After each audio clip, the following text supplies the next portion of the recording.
Baik, Assalamualaikum warahmatullahi wabarakatuh. Semuanya apa kabar? Semoga sehat semua. Video ini kali ini saya akan membahas mereaksi atas dari unggahan Bang Jaises, di mana dia sangat sangat menyayangkan dari para fans, dari oknum-oknum yang menyerang dari Pak Erick Thohir. Dia menyampaikan, menyinggung mengenai jasa-jasa dari Pak Erick Thohir yang sudah sangat membantu bagi pemain dan tim di belakang layar, ya, mungkin dari, ya, tentu dari akomodasi, dari ditariknya pemain-pemain ini, ya, itu semua atas jasa paling besarnya adalah Pak Erick Thohir. Ya, kenapa? Karena mereka yakin dengan program-program yang ditawarkan Pak Erick Thohir, bagaimana visi misinya, ambisinya dalam membangun timnas Indonesia ke depan. Dan kita ketahui bahwasannya Pak Erick Thohir ini juga sangat berjasa, selain bagi pemain, juga untuk perkembangan liga, untuk finansial PSSI, ya, berdatangannya para investor-investor yang menjadikan keuangan kita, timnas PSSI itu menjadi sehat, ya. Bahkan sebelum Pak Erick Thohir itu, PSSI itu merugi hutang 80 miliar, tapi setelah ditangani Pak Erick Thohir menjadi surplus, kalau nggak salah sekitar 400 miliar, dan bahkan targetnya akan lebih, ya, sampai triliunan. Dan itu akan digunakan untuk membangun secara masif timnas dan Liga Indonesia. Karena sosok Pak Erick Thohir ini dipandang oleh para investor, ya, sangat kompeten, ya, sangat profesional, ya, di bidang bisnis. Selama ini yang telah beliau kerjakan, track recordnya itu sangat luar biasa. Juga dengan terobosan-terobosan beliau, ya, seperti telah mengundang timnas Argentina, itu bisa diselenggarakan oleh Pak Erick Thohir, di bawah kepemimpinan Pak Erick Thohir. Kemudian bekerja sama dengan pemerintahnya juga sangat luar biasa, menarik FIFA, yaitu kedekatan dengan Giovanni Infantini, ke presiden FIFA, itu juga menandakan bahwa beliau ini sangat kompeten. Maka dari itu investor tahu bahwa sebenarnya Indonesia ini sangat bagus untuk digarap, ya, sepak bolanya. Namun apabila tokoh ketumnya ini tidak kompeten, ya tentu tidak akan menarik, ya.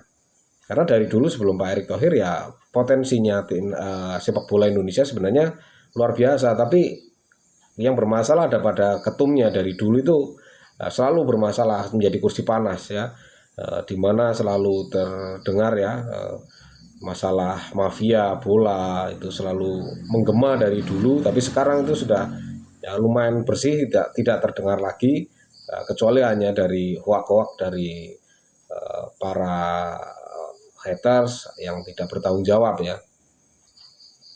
Dan juga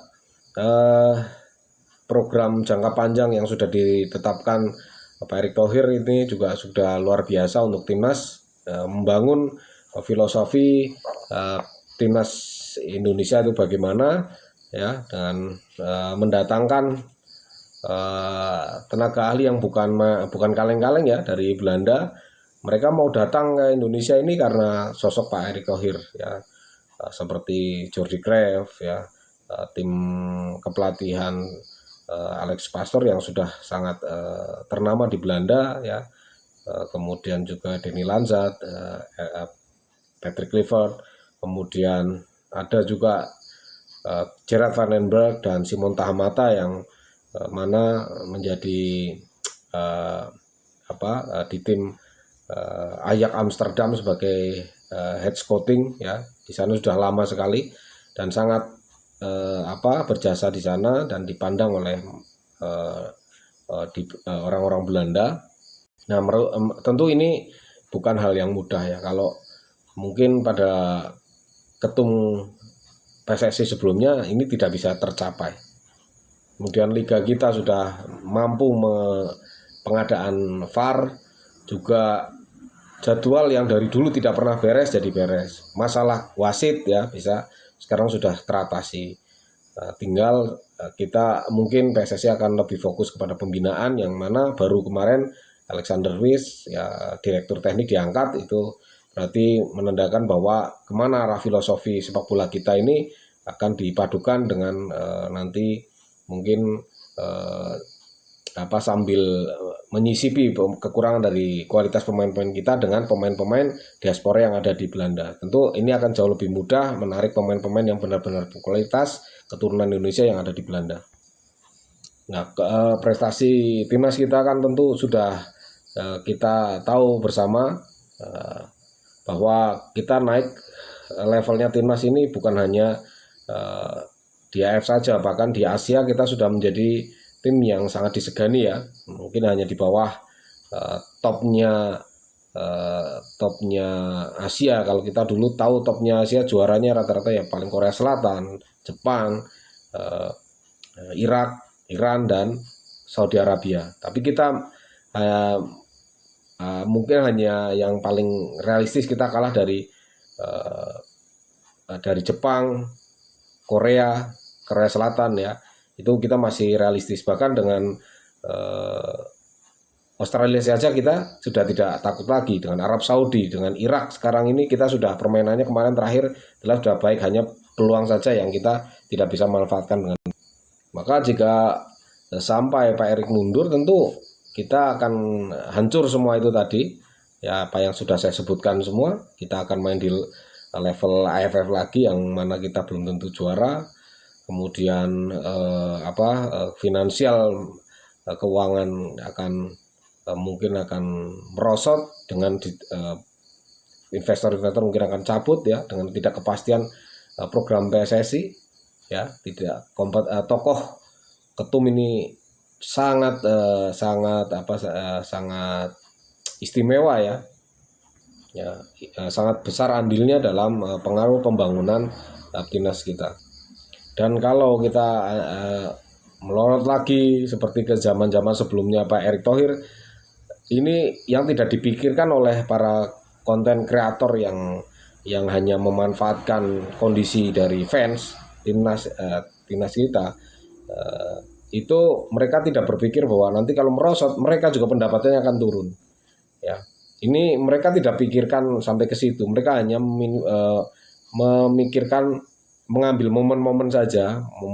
Wah ini momennya lagi bagus timnasnya, fans lagi arahnya lagi mendukung, mereka akan cari berita-berita yang baik, yang mendukung PSSI, perkembangan-perkembangannya akan dibahas, akan diupload. Tapi ketika fans kita kecewa, ya mereka akan mencari berita-berita yang mendukung dari